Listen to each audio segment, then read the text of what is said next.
الحمد لله رب العالمين والعاقبة للمتقين والصلاة والسلام على سيد الأنبياء والمرسلين وعلى آله وأصحابه أجمعين. أما بعد فأعوذ بالله من الشيطان الرجيم. بسم الله الرحمن الرحيم. فطرة الله التي فطر الناس عليها لا تبديل لخلق الله ذلك الدين القيم ولكن أكثر الناس لا يعلمون. وقال رسول الله صلى الله عليه وسلم: يحمل هذا العلم من كل خلف عدوله ينفون عنه تحريف الغالين وانتحال المبتدئين وتأويل الجاهلين، أو كما قال عليه الصلاة والسلام. رب اشرح لي صدري ويسر لي أمري واحلل عقدة من لساني يفقه قولي. سبحانك لا علم لنا إلا ما علمتنا إنك أنت العليم الحكيم. يا حي يا قيوم برحمتك استغيث اصلح لنا شاننا كله ولا تكلنا الى نفسي طرفة عين. আল্লাহ তাআলার শুকরিয়া। আমরা আল্লাহর কিছু বান্দা সিডি কিছু আলোচনা শোনার জন্য বসেছি। শুকরিয়া আদায় করছি আমি আলহামদুলিল্লাহ। আমাদের পরিচয়, আমরা মুসলিম। মুসলিম মানে হলো আত্মসমর্পণ করা। আল্লাহ সুবহানাহু ওয়া তাআলা তার নবীর মাধ্যমে আমাদেরকে যেই বিধানগুলো পালন করার জন্য দিয়েছেন, কোনো ধরনের সংশয় ছাড়া এবং মনের দিক থেকে পরিপূর্ণভাবে মেনে নেওয়ার নাম হলো ইসলাম, মুসলিম। আল্লাহ আমাদেরকে যে বিধানটা পালন করার জন্য দিয়েছেন, এটা কখনো সহজ হবে, কখনো কঠিন হবে, কিন্তু সর্ব অবস্থায় আমাকে ওই বিধানটা পালন করার মানসিক প্রস্তুতি থাকতে হবে। এটার নাম হলো মুসলিম। আমরা একটা উদাহরণ দেখতে পারি। আল্লাহ তাআলা কোরআন কারীমের মধ্যে হযরত ইব্রাহিম আলাইহিস সালামের কথা বলেছেন। ক্বালা লাহু রাব্বুহু আসলিম। যখন তাকে তার প্রভু বললেন যে তুমি আত্মসমর্পণ করো, ক্বালা আসলামতু লিরাব্বিল আলামিন। তিনি বললেন যে আল্লাহ, আমি আপনার সামনে আত্মসমর্পণ করলাম, আমার আত্মাকে সমর্পণ করলাম, মানে আমার সমস্ত ইচ্ছাকে আমি আপনার সামনে দিয়ে দিলাম, আপনি যা বলবেন তা। এরপরে আল্লাহ তাআলা বলছেন, ফালাম্মা আসলামা ওয়াতাল্লাহু লিল জাবিন ফানাদাইনাহু ইয়া ইব্রাহিম ক্বাদ সাদ্দাকতা রুইয়া। তিনি যখন আত্মসমর্পণ করলেন আল্লাহর হুকুমের সামনে, কিভাবে? আল্লাহ তাআলা যখন তাকে বললেন যে তুমি জবা করো, তখন সে কোনো ধরনের সংশয় ছাড়া, কোনো ধরনের প্রশ্ন ছাড়া যে আল্লাহ এটাতে আপনার কি লাভ, আমার কি লাভ, বা এটা আমি করতে পারবো না, এটা এই যুগে চলবে না, এইভাবে কোনো প্রশ্ন না করে হুকুমটা পালন করলেন। এটা হলো ইসলাম। এখন আমরা যারা এই সোসাইটিতে আমরা যারা বসবাস করি, আমরা যারা মুসলিম আছি, আমাদের পরিচয় দিক থেকে আমরা মুসলিম, অর্থাৎ আত্মসমর্পণকারীর দল, আত্মসমর্পণকারীদের জামাত। পরিচয় দিক থেকে আমরা এটা, কিন্তু যখন আমাদের সামনে আল্লাহ তাআলার কোনো বিধান পেশ করা হয় যেটা আমাদের জন্য বাধ্যতা পালন করা কষ্টকর বা আমরা পালন করব না, তখন আমরা বলি যে এই যুগে এই বিধানটা এই যুগে চলবে না। হুজুর কি বলেন, হুজুর কি বলেন যে এই যুগে কি এটা সম্ভব, এইভাবে বলে আমাদের সমাজের ভাইয়েরা, মুসলিম মুসলিম ভাইয়েরা এইভাবে বলেন যে এই যুগে কি এটা সম্ভব। অনেকগুলো উদাহরণ দেওয়া যাবে, আমি তিনটা উদাহরণ দিতে পারবো। একটা উদাহরণ হলো প্রাপ্তবয়স্ক ছেলে এবং মেয়ে, কো এডুকেশন, যেটা সহশিক্ষা, যেটা একসাথে যারা পড়ছে, পড়ালেখা করছে, ছেলে এবং মেয়ে, ইসলামী দৃষ্টিভঙ্গি থেকে ছেলে এবং মেয়ে একই বেঞ্চে একই ক্লাসে একসাথে পড়াশোনা করা পর্দার লঙ্ঘন হওয়ার কারণে এটা হারাম, একদম অকাট্য হারাম। এটা কোনো ইখতিলাফি হারাম নয় যে কোনো সংশয় আছে, কেউ কেউ বলেছেন হারাম, কেউ কেউ হারাম বলেননি, এরকম কোনো মাসালা না। কিন্তু আমি যদি একজন বাবাকে, যার মেয়ে আমাদের বিশ্ববিদ্যালয় বা কলেজে অনার্স মাস্টার্সে পড়ছেন, তাকে যদি আমি আল্লাহর বিধানটা শোনাতে যাই যে আপনি আপনার মেয়েকে এই কো এডুকেশন শিক্ষা যে পড়াচ্ছেন এটা একটা হারাম কাজ হচ্ছে, তারও গুনাহ হচ্ছে, আপনারও গুনাহ হচ্ছে।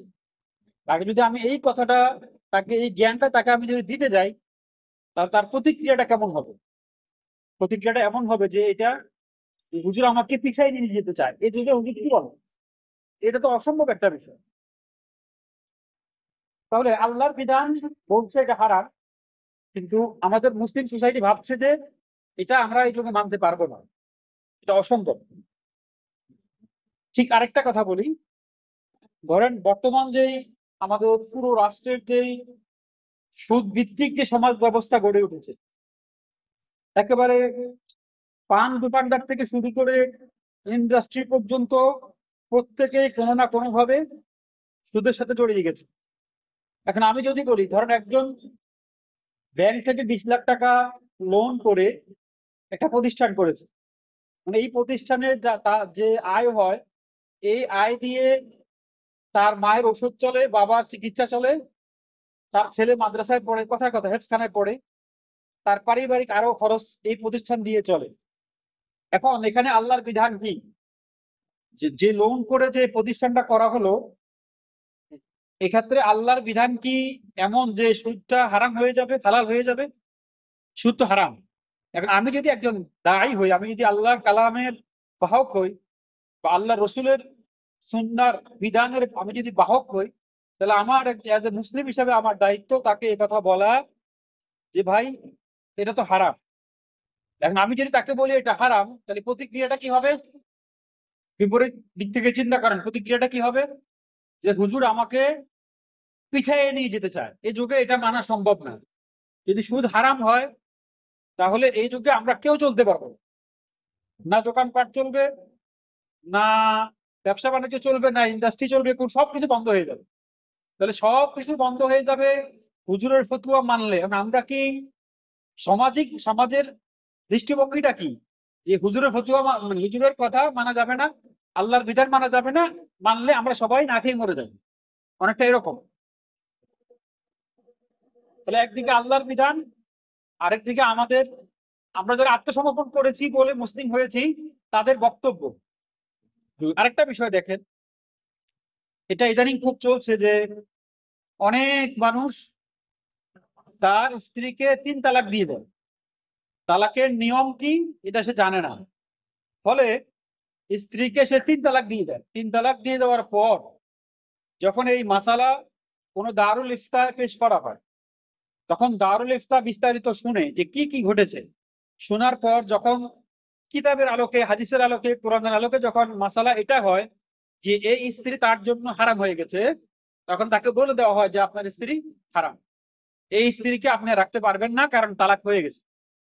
তখন সে কি বলে যে তাহলে আমার ছেলে, ওই যে আমার দুধের ছেলে আছে, তার কি হবে?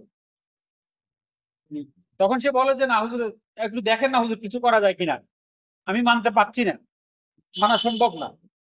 তো যখন সে 2-3টে দারুল ইফতা ঘুরে এবং দেখে যে সব জায়গায় মাসালা একই রকম, তখন সে মনে করে যে এই মাসালা এই যুগে মানা সম্ভব না। সে কি করে? সংসার করা শুরু করে। এরকম আমার চোখে দেখা আমি অন্তত 1 ডজন ফ্যামিলিকে চিনি যারা স্ত্রী তালাক হয়ে গেছে কিন্তু এরপরে সংসার করছে।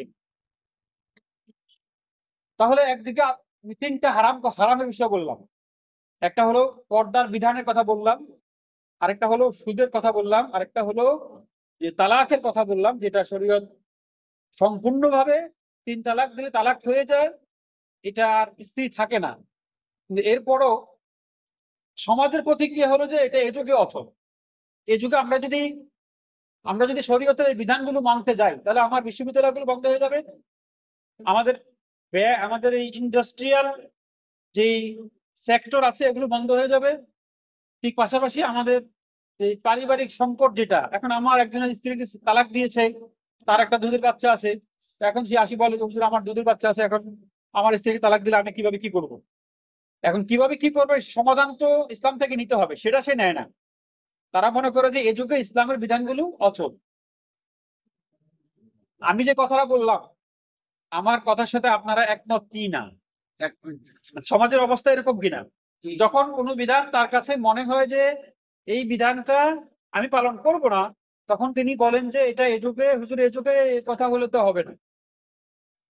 এখন আমার প্রশ্ন হলো যে ইসলামের যে বিধানটা আল্লাহ তাআলা আমাকে দিয়েছেন, এই যুগে সেটা পালন করা সম্ভব না, তো কোন যুগে পালন করা সম্ভব? কি আগের যুগে পালন করা সম্ভব ছিল, কিংবা ভবিষ্যতে কি এমন কোন যুগ আসবে যে যুগে মানুষ পালন করতে পারবে? কোন যুগে সম্ভব? এই যুগে যদি সম্ভব না হয় তো কোন যুগে সম্ভব? তো এই যুগে যে ইসলামের বিধানটা এই যুগে যে পালন করা সম্ভব না, এটার প্রতিবন্ধকতাটা কোথায়? কি কারণে পালন করা সম্ভব? যে যুগে ইসলামের এই বিধানটা আসছে রাসূল করিম সাল্লাল্লাহু আলাইহি সাল্লামের জামানায়, সেই যুগের সাথে আমাদের যুগের ব্যবধানটা কোথায় গিয়ে ব্যবধানটা হলো, যে তখন পালন করা সম্ভব ছিল আর এখন পালন করা সম্ভব না? ব্যবধানটা কোথায় হলো? কেন পালন করা সম্ভব? এটা এই জন্য সমাজ এই প্রশ্ন করলে তারা বলে যে এখন আধুনিক যুগ, এখন আধুনিক যুগ, আর আধুনিক যুগে 1400 বছর আগের ইসলামের বিধান এখন যদি আপনি প্রয়োগ করতে যান, তাহলে এটা ঠিক সঠিকভাবে এটা প্রয়োগ করা সম্ভব না। এখন আধুনিক যুগটা আসলে কি? যে আধুনিক যুগের কারণে আমরা ইসলামের বিধান পালন করতে পারছি না, যে আধুনিক যুগের কারণে আমরা পর্দা পালন করতে পারছি না, আমরা হারাম থেকে বাঁচতে পারছি না, আমরা কবিরা গুনাহ থেকে বাঁচতে পারছি না, যে আধুনিক যুগের কারণে, এই আধুনিক যুগটা একটু সংজ্ঞায়িত করা দরকার, নির্দিষ্ট করা, যে আসলে আমরা কি বুঝাচ্ছি। আমি আধুনিক যুগের কারিগরি গুলো নিয়ে একটু পরে আলোচনা করি, আমরা আগে একটু যুগের ইতিহাসটা টেনে ধরি।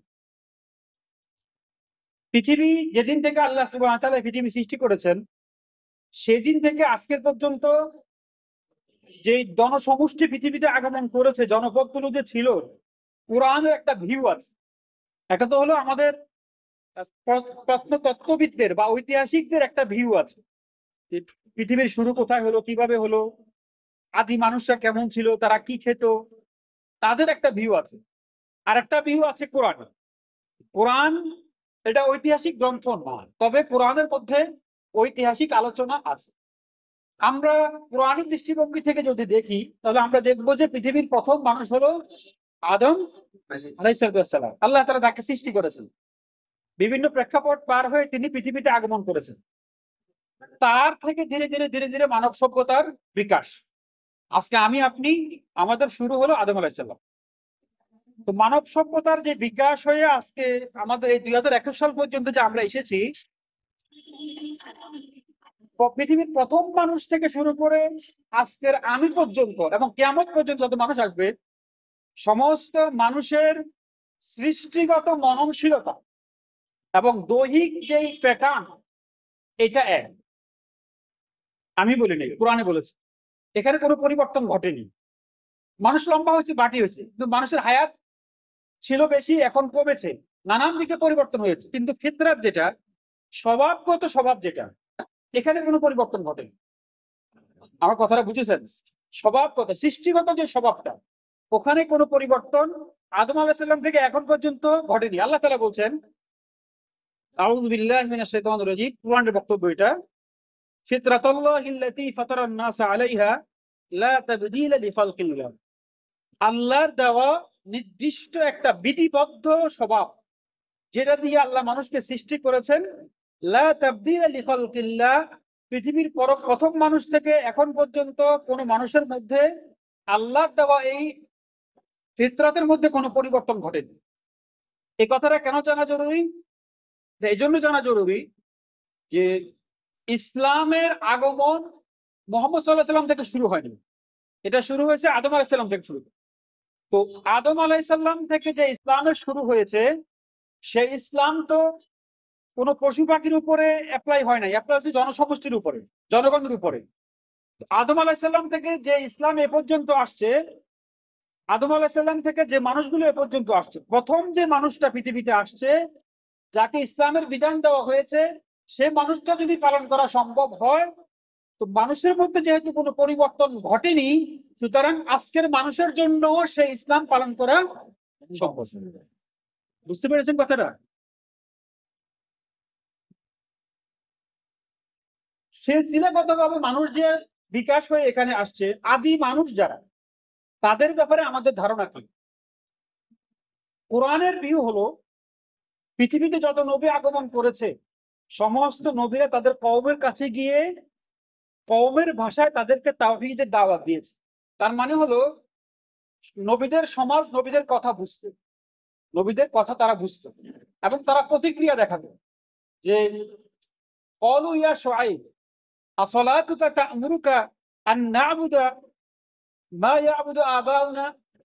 তারা শুআইব আলাইহিস সালামকে বলতো যে তুমি কি আমাদেরকে আদেশ করতেছো বা তোমার নামাজ কি তোমাকে এটা শেখায় যে আমরা যে আমাদের পৈতৃক সূত্রে আমরা যে মূর্তি পূজা করি, তোমার নামাজ কি তোমাকে এটা শেখায় যে আমরা মূর্তি পূজাকে বর্জন করি? তার মানে হলো নবীরা তাদের কওমের সাথে কথা বলতো এবং কওম তাদের কথার উত্তর দিত। মানব সমষ্টি কোনো নির্বোধ প্রাণী ছিল না।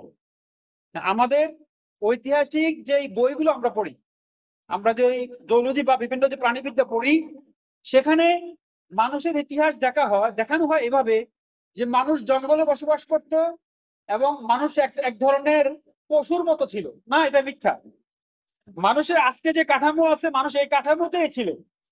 আদম আলাইহিস সালাম থেকে শুরু করে আজকে পর্যন্ত সমস্ত নবীরা, এই যে আমাদের আদি মানুষের যে চিত্র দেখানো হয়, তারা কি উলঙ্গ দেখানো হয় যে তারা উলঙ্গ ছিল, কিন্তু আপনাদের কি মনে হয় নবীরা কি উলঙ্গ ছিল? এই আদি মানুষকে চিত্রায়ন করার ক্ষেত্রে আমাদের প্রচলিত যে সমাজ বিজ্ঞান যেটা আমাদের সামনে তুলে ধরে, এটা সম্পূর্ণ মিথ্যা। কোরআনের ভিউ হলো অতীতে যত আদি মানুষ ছিল সবাই পোশাক করত, তারা বিবাহ শাদী করতো, তাদের বাচ্চা পয়দা হতো এবং তারা পরস্পর একে অপরের ভাষা বুঝতো, তাদের মধ্যে মায়া মমতা ছিল এবং তারা একে অপরের সাথে কথা বলতো, তারা পোশাক পরতো। শুধু তাই নয়, তারা তাদের যুগের প্রয়োজনীয় উপকরণগুলোকে তারা ব্যবহার করে তারা সুখ উপভোগ করত। এমন না যে তারা, ধরেন আমরা যদি বলি আধুনিক যুগে আমরা রান্না করে খাবার খাই, আগুন দিয়ে রান্না করি। তো এই আগুন এটা কি আজকের বিষয় না, আদি থেকে এটা আছে, আদি থেকে এটা আছে।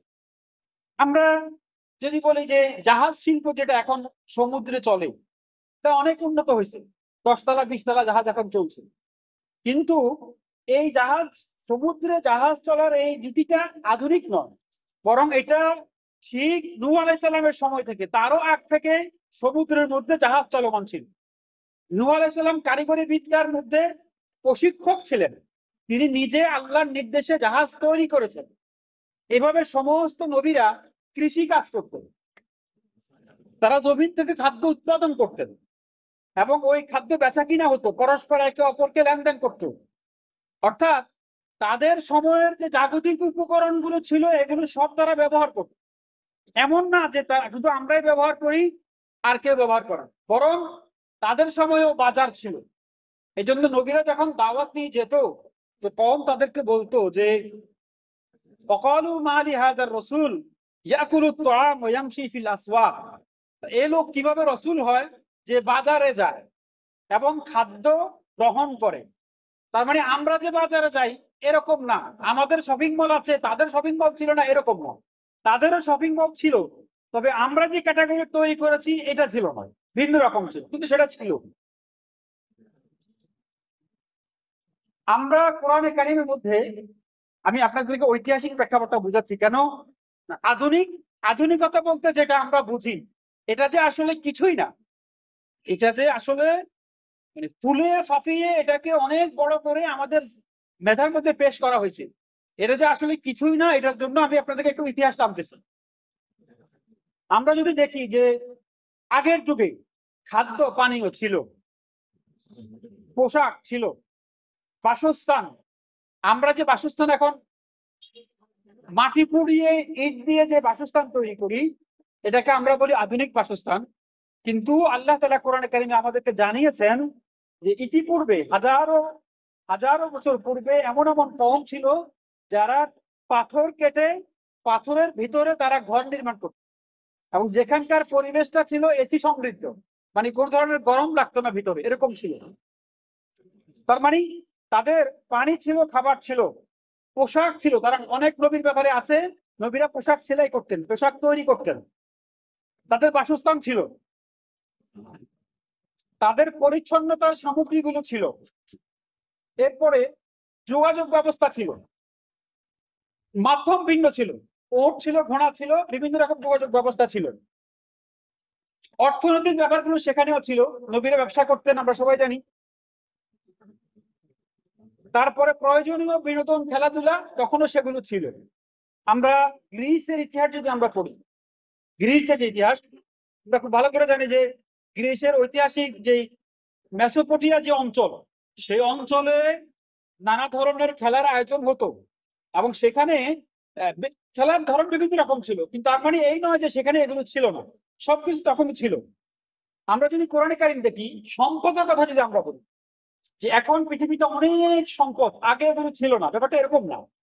বরং কোরআনের মধ্যে আল্লাহ তাআলা কারুনের কথা বলেছেন। কারুন যে মুসা আলাইহিস সালামের সময় যে ছিল, আল্লাহ তাআলা বলছেন তার কথা যে ইন্না কারুনা কানা মিন কওমি মূসা ফাবাগা আলাইহিম। মূসা আলাইহিস সালামের কওমের একজন সদস্য ছিল, তার নাম ছিল কারুন। সে সীমা লঙ্ঘন করলো। ওয়া আতাইনাহু মিনাল কুনুজি মা ইন্না মাফাতিহু লাতানু বিল উসবাতি উলি কুওয়াতিন। আল্লাহ তাআলা তার সম্পদের কথা বলছেন যে তার এত সম্পদ ছিল, যেই সম্পদ যে ঘরে রাখা হতো ওই ঘরের চাবিগুলো বহন করত শক্তিশালী অনেকগুলো মানুষ।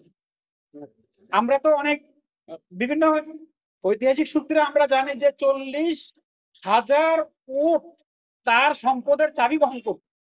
ওটা হলো ঐতিহাসিক ঘটনা, কিন্তু কোরআনে যেটা স্পষ্ট আছে সেটা হলো উলি কুওয়াতি, মানে শক্তিশালী অনেক মানুষ তার চাবি বহন করতো, এত সম্পদ তার ছিল। তাহলে সম্পদ এটা আধুনিকতার মিরাস না, সম্পদ ঐতিহাসিক কাল থেকে এটা ছিল। এখন আমরা যে আধুনিক যে নির্মাণ শৈলী, এটার ঐতিহাসিক ভিত্তি আছে। কিরকম? আল্লাহ তাআলা দাউদ আলাইহিস সালামের কথা বলছেন কোরআনে কারীমে, ওয়ালাকাদ আতাইনা দাউদা মিন্না ফাজলা। আমি দাউদকে আমার পক্ষ থেকে অনেক অনুগ্রহ করেছি। সেটার মধ্যে কি? এক নম্বর হলো দাউদ আলাইহিস সালামের কথায় পাহাড় দুলতো। দ্বিতীয় হলো ওয়ালান্না লাহুল হাদিদ, আমি লোহাকে তার অনুগত করে দিয়েছি। ফলে তিনি যখন বলতেন তো লোহা দ্বারায় অনেক অস্ত্র তৈরি হতো এবং অনেক বড় বড় ধরনের নির্মাণ সামগ্রী তৈরি হতো, বড় বড় পাতিল তৈরি হতো এবং নানান ধরনের তৈজসপত্র, মানুষের ব্যবহার করার যে তৈজসপত্র তিনি লোহা দিয়ে এগুলো তৈরি করতেন। তার মানে এটা অতীতকালেরই একটা ধারা। আমরা যদি পরিবেশ বিজ্ঞানের কথা বলি, যে পরিবেশ রক্ষার যে বিজ্ঞান, আমরা মনে করি যে এটা আধুনিকতা এসে অনেক কিছু হয়ে গেছে, কিন্তু আমরা যদি ইতিহাসের শুরুতে যাই, আদম আলাইহিস সালামের যে সন্তান কাবিল, যে কিনা হাবিলকে হত্যা করেছিল, এখন হাবিলকে হত্যা করার পর সে খুব চিন্তায় পড়ে গেল যে এই লাশটা আমি কি করব। এই লাশটাকে যদি এমন কোনো প্রসেস করা না যায় যার দ্বারা এর ব্যাকটেরিয়া গুলো না ছড়ায়, যদি এটাকে জমিনে রেখে দেয় ব্যাকটেরিয়া ছড়াবে, অনেক ক্ষতি হবে। ফলে সে চিন্তায় পড়ে গেল। তো আল্লাহ তাআলা তাকে শিখালেন পরিবেশ বিজ্ঞান। আল্লাহ তাআলা তাকে শিখালেন কি?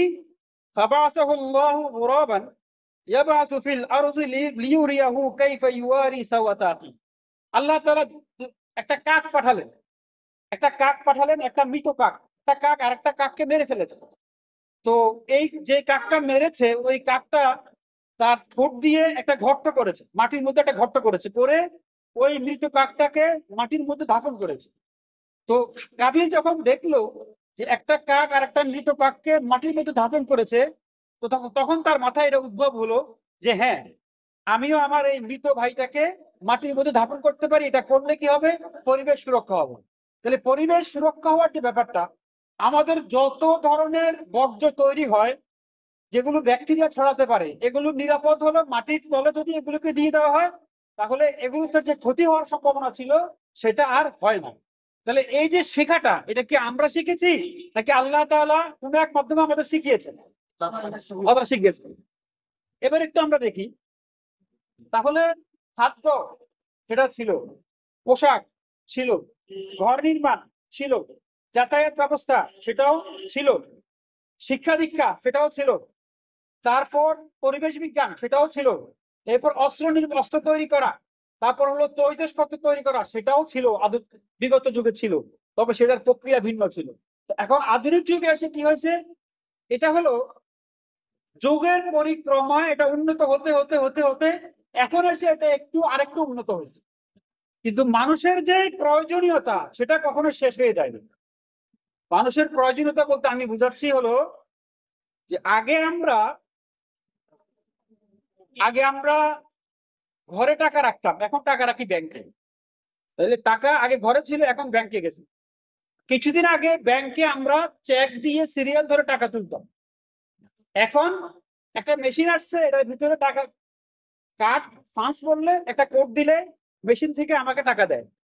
কিন্তু আমার প্রশ্ন হলো, টাকা ঘরে রাখি আর ব্যাংকে রাখি আর ভূতে রাখি, টাকা দিয়ে আমরা কি করি? সেই বাচ্চার দুধ ব্যক্তিগত প্রয়োজনই তো নাকি? সেই বাচ্চার দুধ, পরিবারের পেঁয়াজ রসুন তেল আটা ময়দা, তারপরে ওষুধ খাবার, এগুলো আমরা ক্রয় করবো। তাহলে আগের যুগে যে টাকা ছিল ওই টাকা দিয়ে যা কেনা হতো, এখনকার যুগে টাকা দিয়ে তাই কেনা হয়। পার্থক্যটা তাহলে কোথায়? এমন তো হয় নাই আল্লাহ তাআলা প্রথম মানবকে যে আত্মা দিয়েছেন, এমন তো হয় না যে বিজ্ঞান এসে আমাদের আত্মা বের করে এখানে যন্ত্র বসাই দিছে, সুতরাং আত্মার জন্য আল্লাহর বিধান পালন করা সহজ ছিল, এখন আমাদের আত্মা বের হয়ে যন্ত্র হয়ে গেছে, যন্ত্রের জন্য আল্লাহর বিধান পালন করা সম্ভব না। এরকম কি হয়েছে? এরকম তো হয়নি। তাহলে আল্লাহর বিধানটা এই যুগে পালন করা সম্ভব না কেন? এই যুগে কি ঘটে গেছে? আমরা যে বলি আধুনিক যুগ, আধুনিক যুগ কি ঘটে গেছে? যে কোরআনে কারীম তো বলছে যে আকতারু মিম্মা আমারুহা, তোমরা যা নির্মাণ করো এর চেয়ে আরো বেশি শক্তিশালী ছিল তারা। আমরা যদি ঐতিহাসিক প্রেক্ষাপট দেখি, তাহলে আমাদের হায়াত কত বছর? আমাদের গড় হায়াত 60 বছর বা 70 বছর। আর অতীতে যারা ছিল তাদের কারো কারো বয়স 1000 বছর পর্যন্ত ছিল। নূহ আলাইহিস সালামের কথা আল্লাহ তাআলা বলেছেন যে তিনি তার কওমকে দাওয়াত দিয়েছেন প্রায় 1000 বছর, 50 কম 950 বছর দাওয়াত দিয়েছেন। তার মানে তিনি 1000 বছর হায়াত পেয়েছেন। 1000 বছর পৃথিবীকে উপভোগ করা আর 60 বছর উপভোগ করা, দুটো কি এক? উপভোগ করার দিক থেকে আমরা কি এগিয়ে না পিছিয়ে? না, আমরা বলছি আমরা খুব আধুনিক। আধুনিক হয়ে আসলে আমাদের কি হলো? মূল বিষয় যেটা, সেটা হলো আমরা যারা আখিরাতে বিশ্বাস করি, আমরা যারা পরকালে বিশ্বাস করি, যারা পরকালে বিশ্বাস করে না, আখিরাতে বিশ্বাস করে না, তাদের ওয়ার্ল্ড ভিউটা ভিন্ন। আমরা যারা আখিরাতে বিশ্বাস করি, আমাদের জন্য এই দুনিয়ার হায়াতটা হলো অল্প কিছু দিনের জন্য, মাত্র আমরা যদি ধরি গড় হায়াত 60-70 বছর। বরং দুনিয়ার যত উপকরণ আমরা সংগ্রহ করি আমাদের জীবনকে সুখী করার জন্য, খুব শীঘ্রই ওই সময়টা আসবে যখন আমি এই উপকরণের উপরে আমার অধিকার হারাবো না। ধরেন আমার মসজিদে একটা বাড়ি আছে, আমি প্রতি মাসে 10 লাখ টাকা ভাড়া পাই, কথার কথা। কিন্তু আমি যখন মারা যাব, তখন কি আমার এটার অধিকার থাকবে? অধিকার থাকবে না। ঠিক যত সম্পদের মালিক আমাকে মনে করা হয়, যেদিন মালাকুল মউত যেদিন আসবে, সেদিন এই সমস্ত সম্পদের উপর থেকে আমার অধিকার শেষ হয়ে যাবে। এই কথাটাই কোরআনে কারিমে আল্লাহ তাআলা বলছেন যে ওয়ামাল হায়াতুদ দুনিয়া ইল্লা মাতাউল গুরুর। দুনিয়ার যেই জীবনটা আছে এটা হলো একটা ধোঁকাময় সময়, বরং বালিল আখিরাতু হিয়াল হায়াওয়ান। আল্লাহ বলছেন যে আখিরাতের জীবনটা হলো সেটাই জীবন। হায়াওয়ান মানে হায়াতের বহু বচন, হায়াওয়ান মানে সেটা হলো অনন্ত জীবন, এবং সেটাই প্রকৃত জীবন। দুনিয়ার জীবন যেটা হলো ধোঁকার জীবন। তো আমরা যারা মুমিন আছি, আমাদের হলো এই জীবনটা পরীক্ষার জীবন, এবং এটা অল্প সময় জীবন। আর যারা আখিরাতে বিশ্বাস করে না, যারা পরকালে বিশ্বাস করে না, তাদের জন্য এটাই জীবন, কারণ তাদের এরপরে আর কোনো জীবনে পাওয়ার আশা নাই। এজন্য তারা চায় যে এখানকার একটা চকলেট, মনে করো এখানকার একটা চকলেট, সে চায় যে এই চকলেটটাকে সে এমন ভাবে চুষে চুষে খাবে যাতে এর পুরো হকটা সে আদায় করতে পারে। এখানকার একটা দুনিয়ার একটা উপকরণ সে এমন ভাবে চায় যাতে সে পুরোপুরি ভাবে উপভোগ করতে পারে, কারণ এটাই তার শুরু, এটাই তার শেষ। যে আখিরাতে বিশ্বাস করে না, সে মনে করে যে কোরআনে কারীম আল্লাহ তাআলা তাদের ব্যাপারে বলেছেন যে তারা বলে ইন হিয়া ইল্লা হায়াতুনা দুনিয়া নামুতু ওয়া নাহয়া। তারা বলে যে দুনিয়ার হায়াতটাই হলো হায়াত, এখানে আমরা মরি বাঁচি, এরপরে আর কোনো হায়াত আসবে না। এখন যার পরকালীন জীবনের কোনো স্বপ্ন নাই, জান্নাতের ফল ফলাদির স্বপ্ন নাই, জান্নাতের স্বর্ণের ঘরের স্বপ্ন নাই, জান্নাতের প্রবহমান দুধের নহরের স্বপ্ন নাই, তার কাছে এই দুনিয়াটা অনেক মূল্যবান, তার কাছে এটা অনেক মূল্যবান। কিন্তু কোরআনের বক্তব্য হলো ওয়ামাল হায়াতুদ দুনিয়া ইল্লা মাতাউন গুরুর। দুনিয়াটা হলো একটা ধোঁকার বস্তু। মাতাউন শব্দের অর্থ কি আমি আপনাদেরকে একটু বুঝাই। মাতা আরবি শব্দ, অর্থ হলো আমাদের বিভিন্ন যে বিবাহের অনুষ্ঠান হয়, অনুষ্ঠানের মধ্যে মাংসের যে পাতিল ধরা হয় যে কাপড় দিয়ে, এই কাপড়টাকে বলা হয় মাতা। তো যখন যেই কাপড় দিয়ে মাংসের পাতিল ধরা হয়, ঘটনাক্রমে ওই কাপড়ের মধ্যে একটু মাংসের ঝোল লেগে যায়। এরপর যখন এই কাপড়টাকে ফেলে দেওয়া হয়, তো এখান থেকে একটু মাংসের গ্রান বের হয়। গ্রান বের হলে আশেপাশে যে কুকুরগুলো আছে তারা এই কাপড় নিয়ে টানাটানি করে, তারা মনে করে যে এটার মধ্যে মাংস আছে, কিন্তু আসলে এখানে মাংস নাই, এখানে ঝোল আছে এবং গ্রান আছে। বাস্তবে এখানে কি নাই, মাংস নাই, মাংস আছে পাতিলে, ওটা রাখা হয়েছে মেহমানের জন্য। তো আল্লাহ তাআলা বলছেন দুনিয়াটা হলো ওই কাপড়ের মতো, যে কাপড় দিয়ে গোস্তের পাতিল ধরা হয়, ফলে ওখানে কিছু গ্রান লেগে যায় আর কুকুরেরা নিয়ে টানাটানি করে। দুনিয়ার হায়াতটা হচ্ছে মাথা, মানে ওই কাপড়ের মতো, বাস্তবে এখানে কিছু নাই, এটা হলো একটু গ্রান আছে। তো বাস্তবতা আছে জান্নাতে। বাস্তবতা কোথায়? জান্নাতে। এখানে হলো একটা সামান্য কিছু গ্রান আছে।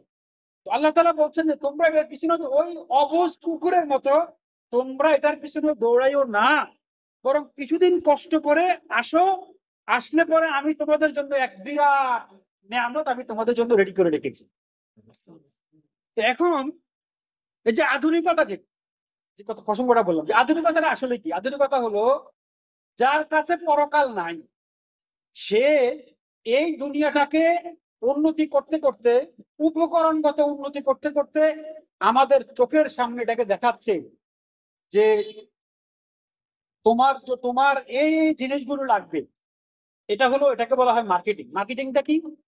মার্কেটিং হলো একটা মানুষের একটা পণ্যের প্রয়োজন নাই, কিন্তু আমরা বিভিন্ন ভাবে তাকে বুঝাবো যে তোমার এই পণ্যটা তোমার লাগবে, লাগলে এই পণ্যটা তুমি কিনলে তুমি সুখী হইবা, অন্যের চোখে তোমাকে ভালো দেখাবে।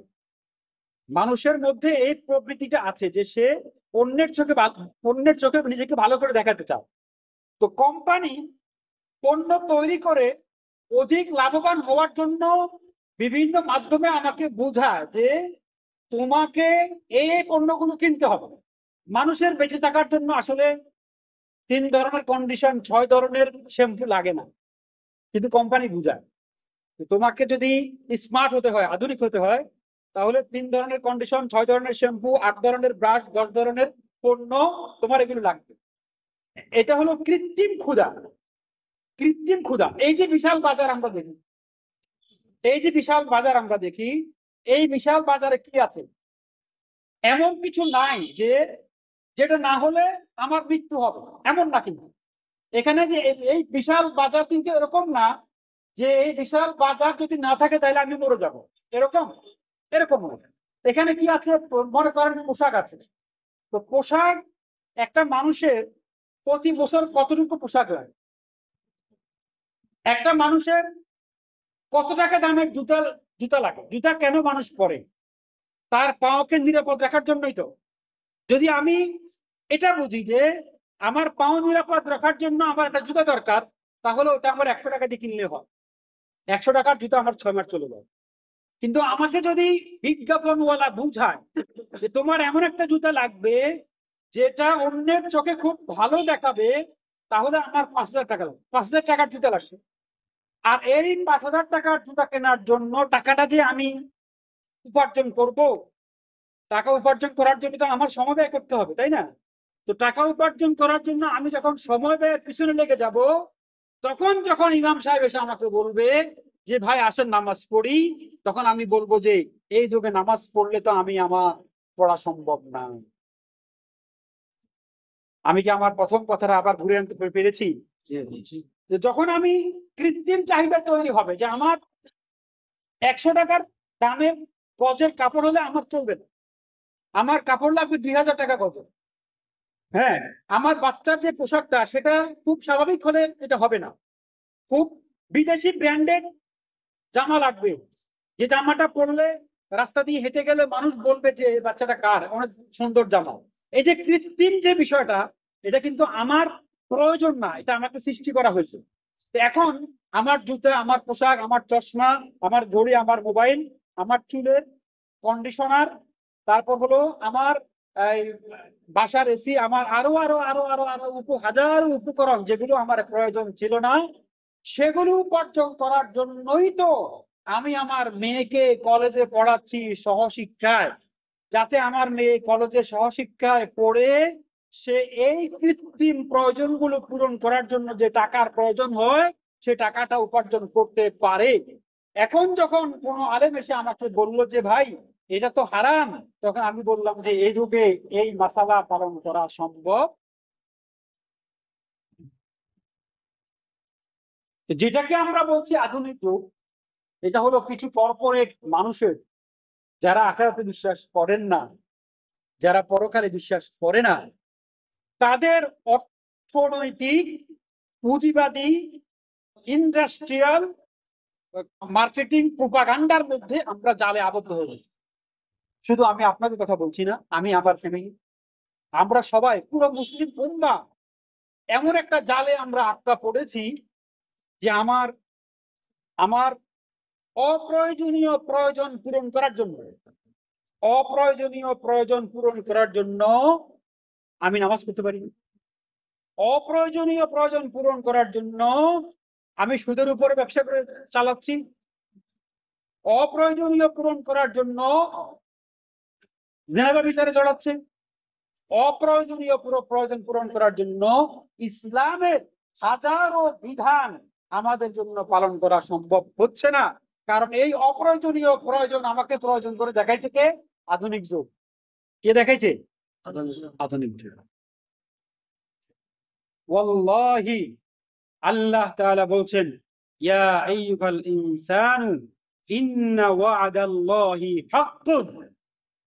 আল্লাহ তাআলা এখানে খুব গভীর ভাবে, খুব ইয়ের সাথে বলছেন, ইন্না ওয়া'দাল্লাহি, ইয়া আইয়ুহাল ইনসান, জেনে রেখো, হে মানব সমগ্র জেনে রেখো, ইন্না ওয়া'দাল্লাহি হাক্কুন, আল্লাহর ওয়াদা সত্য। কি বিষয়ে? কিয়ামত সংঘটিত হবে ওই বিষয়ে, এবং তোমার দুনিয়ার থেকে তোমার অধিকার শেষ হয়ে যাবে এই বিষয়ে। ফালা তাগুররান্নাকুমুল হায়াতুদ দুনিয়া, সুতরাং দুনিয়ার অপ্রয়োজনীয় বিষয় যেন তোমাকে ধোঁকায় না ফেলে দেয়। ওয়ালা ইয়াগুররান্নাকুম বিল্লাহিল গরুর, এবং শয়তান যেন তোমাকে আখিরাত সম্পর্কে ধোঁকায় না ফেলে দেয়। আমরা যারা শহরে বসবাস করি, আমাদের দিয়ে তো এই বাজার চলে, তাই না? এই শহরে যারা বসবাস করেন এদেরকে দিয়ে তো বাজার চলে, তাই না? এখন আমরা যদি ইনভেস্টিগেশন করি এক একটা বাসার মধ্যে যে পণ্যগুলো আছে, দেখা যাবে যে শপিং মলে যাওয়ার পরে মনে হয়েছে যে এটা খুব প্রয়োজন, কিনে আনার পরে ফেলে রেখেছে, 2 বছর হয়ে গেছে, একদিনে ব্যবহার হয়নি। আছে না নাই? অনেক ঘরে আছে, অনেক ঘরে আছে এরকম, যে কিনে এনে রেখেছে, বাজারে গেছে, দেখছে, মনে হয়েছে ভালো লাগছে, কিনে নিয়ে আসছে, ঘরে পড়ে আছে। এরকম হাজার উপকরণ ঘরে আমরা জমা করে রেখেছি, শুধু এই জন্য যে দেখতে ভালো লাগে কিংবা কিনতে ভালো লাগে।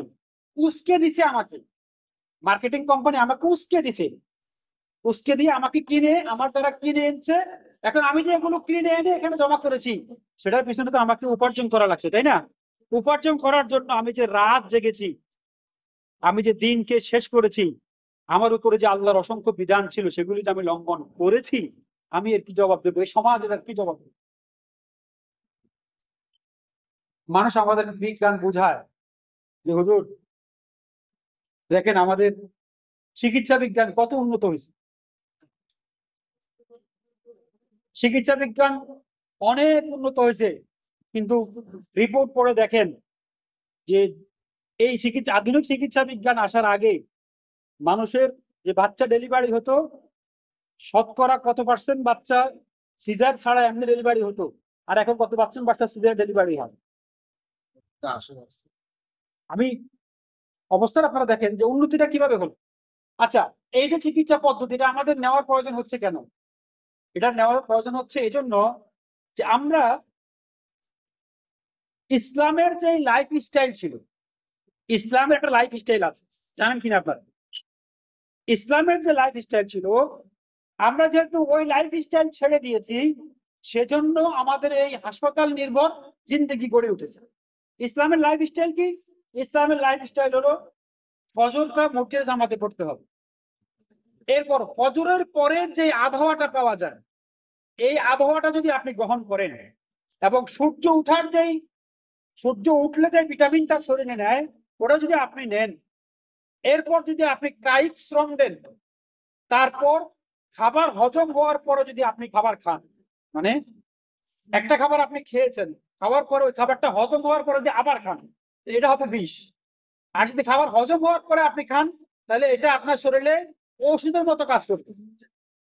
তো এখন আমরা খাই, মানে আমাদের সমাজে হলো আমরা এখন ফুড লাভার, মানে আমরা যত বেশি খেতে পারি তত বেশি আমি ভালো। এখন বেশি খাইতে খাইতে অবস্থা এমন হয়েছে, এবং রাত জাগতে জাগতে অবস্থা এমন হয়েছে যে আমাদের পুরো জিন্দিগিটাই পরিবর্তন হয়ে গেছে। এখন আমাদেরকে বুঝায় যে হাসপাতাল না হলে আপনি মরে যেতেন না, আমি উঠতাম না ইনশাল্লাহ। যদি ইসলামী লাইফ স্টাইলটা আমরা ফলো করতাম, তাহলে আগে যেরকম মানুষ শত শত বছর হায়াত পাইছে, এখনো মানুষ ইসলামী লাইফ স্টাইল ফলো করলে এসার পরে ঘুমিয়ে গেলে, মানুষ যদি আসার পরে ঘুমায়, ফজরের পরে উঠে প্রতিদিন কায়িক শ্রম দেয়, খাবার হজম হওয়ার পরে খাবার খায়, এরকম কিছু নিয়ম যদি মানুষ ফলো করে, তাহলে এখনো মানুষ এই চিকিৎসা, এই প্রচলিত যে ঔষধ নির্ভর চিকিৎসা, এখান থেকে মানুষ বের হয়ে আসতে পারবে। আপনারা জানেন হয়তো যে এখন ডাক্তাররা কি করে, ঔষধ লেখেন। আধুনিক ডাক্তাররা চেষ্টা করতেছে যে ঔষধ থেকে বের হয়ে এসে মানুষকে প্রাকৃতিক সিস্টেমে আবার ফিরে আসার চেষ্টা করছে। কেন? আবার ইসলামের দিকে ঘুরার চেষ্টা করছে। এই যে বলছে যে কৃষি বিজ্ঞান, আমি আধুনিকতার কথা বুঝাচ্ছি যে ইসলাম পালন করা কেন সম্ভব হয় না? সম্ভব হয় না এজন্য যে আপনাকে বেশি খাইতে হবে, বেশি খাইতে হলে তো বেশি কিনতে হবে, যে বেশি কিনতে হলে তো বেশি টাকা লাগবে, আর বেশি টাকার পিছনে তো আপনি দৌড়াইতে হবে, বেশি টাকার পিছনে দৌড়াইতে হলে তো আপনি হালাল হারাম কোনো কিছু বাঁচবেন না, সুদ ঘুষ কোনো কিছু বাঁচবেন না। তাহলে আপনার যেই বেশি খাওয়া লাগবে, এটা পূরণ করার জন্য আপনি উপার্জনে অনেক সময় ব্যয় করেন, আর ওই উপার্জনে অনেক সময় ব্যয় করতে গিয়ে আপনি ইসলামের বিধান পালন করতে পারেন না। আর আপনি আমাকে বুঝান যে এই যুগে ইসলাম পালন করা সম্ভব না। আচ্ছা, এই যে কৃষি, আমরা বলি যে বাংলাদেশে কৃষি বিপ্লব হয়েছে, কৃষি বিপ্লব কি হয়েছে বলেন তো? পুরো সবজির পুরো বাজারটা একেবারে ধ্বংস করে ফেলেছে। যেখানে আন্তর্জাতিক পর্যায়ে এখানে আপনার কীটনাশক মাত্র 7% অ্যালাউ, ওখানে গতকালকে আমি দেখেছি যে ল্যাবে টেস্ট করা হয়েছে, একটা সবজি ওখানে আছে হলো 200%। আমি কিছুদিন কৃষি কাজ করেছি, আমি দেখেছি যে যেই বীজ যেই বীজ তৈরি করা হয়েছে, এই বীজ যদি আমি লাগাই, তাহলে এই বীজ থেকে যদি ভালো ফসল আসতে হয়, তাহলে বীজ থেকে শুরু করে একেবারে ফসল আসা পর্যন্ত স্প্রে করতে হবে। মেডিসিন যদি না দেই, বাজারে যে মেডিসিন আছে ওই মেডিসিন যদি প্রয়োগ করা না হয়, তাহলে আপনি যে বাজারে এই নাদুস নুদুস যে ইয়ে দেখেন, পেয়ারা দেখেন, আপেল দেখেন, তারপরে নানান ধরনের যে বেগুন দেখেন, লাউ দেখেন, সবজি দেখেন, এই সব কিছু আসে হলো স্প্রে করার ফলাফল। স্প্রে না করলে ওই যে আগেকার যে আমাদের প্রাকৃতিক যে বীজ ছিল ওটাকে প্রজনন করে ধ্বংস করে দেওয়া হয়েছে, ধ্বংস করে দিয়ে বেশি উৎপাদনের জন্য নতুন করে বীজ তৈরি করা হয়েছে। এখন এই নতুন বীজ মাটিতে দিলে এটা সামান্য পোকামাকড় এটা খেয়ে ফেলে, এখন এখান থেকে শুরু করে একদম বীজ দেওয়ার পরে ওষুধ দিতে হয়, গাছ উঠলে ওষুধ দিতে হয়, গাছ যখন পাতা মেলে স্প্রে করতে হয়, যখন ফুল আসে তখন স্প্রে করতে হয়, যখন সিম আসে তখন স্প্রে করতে হয়, যখন সিমটা একটু বড় হয় তখন স্প্রে করতে হয়। তার মানে পুরোটাই হলো স্প্রের উপরে চলে। এখন আমার কি, আমরা যারা সমাজে আছি, আমাদের কি বেশি খাওয়া দরকার নাকি পুষ্টিমান দরকার? পুষ্টিমান দরকার না, পুষ্টিমান দরকার। এখন বাজারে যেটা পাওয়া যায়, ধরেন আপনি 1 কেজি পেয়ারা যেটা বাজারে পাওয়া যায়, 10টা পেয়ারা যেটা বাজারে পাওয়া যায়, এই 10টা পেয়ারার পুষ্টিমান আর গ্রামে লাগানো কোন ধরনের স্প্রে ছাড়া একটা পেয়ারা, ওটার পুষ্টিমান 10টার পুষ্টিমান বেশি হবে না একটার পুষ্টিমান বেশি হবে? একটা পুষ্টিমান বেশি হবে। তাহলে আমাদের কৃষি বিপ্লব হয়েছে, বাজারে অনেক অনেক ফল আসছে, কিন্তু এই অনেক ফল আমার পুষ্টিমান তো পূরণ করতেছে না, উল্টো ওই কীটনাশক প্রয়োগ করা ফল খেয়ে আমার শারীরিক সক্ষমতা কমে যাচ্ছে। তাহলে বিজ্ঞান যেটা আসলো ওটা কি আমার উপকার করলো না ক্ষতি করলো? এই যে বীজের মধ্যে যে বিজ্ঞান প্রয়োগ করা হয়, XY দিয়ে যে বিজ্ঞান প্রয়োগ করে এটাকে যে বেশি ফল আনা হয়, বেশি ফল আনতে হলে স্প্রে করা লাগে ভাই। স্প্রে করে বাজারে যে ফল আসলো, আমি তো 10টা খাবো, আমার নিয়ত হলো আমি বেশি খাবো, 10টা খাবো, ওই 10টা আমার ওই পুষ্টিমান পূরণ করলো না, আমি তো একটা খেলে যথেষ্ট। তাহলে আমি আগে ফিরে যাই। বাজারে যে ব্রয়লার মুরগি আছে, এটাকে কি খাওয়ানো হয়? ফিড। ফিড বানানো হয় কি দিয়ে জানেন? অধিকাংশ ফিড তৈরি হয় বর্তমান বাংলাদেশে শুকরের চর্বি হাড্ডি দিয়ে ফিড তৈরি করা হয়।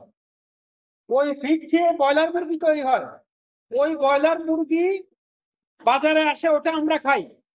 এখন আমাদেরকে বোঝানো হয় যে 6 মাসে মাত্র 28 দিনে, 28 দিনে একটা মুরগি 1.5 কেজি হয়।